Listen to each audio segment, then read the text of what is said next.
Kaayo ang kwarta. Mana ako ang kuano ning duha pangitaon sa nila kay kung dili nila pangitaon ron.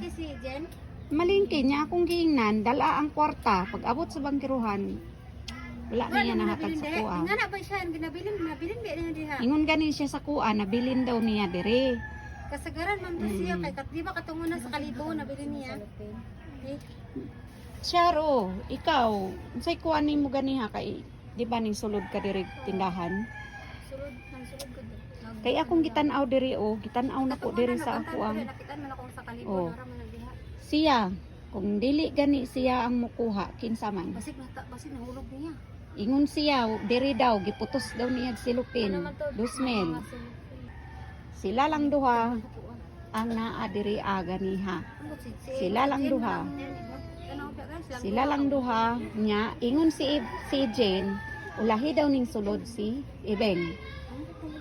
Unya, unsay tan-aw nimo? Kay siya man nag-ingon na. Ka? Imong ate? Ha?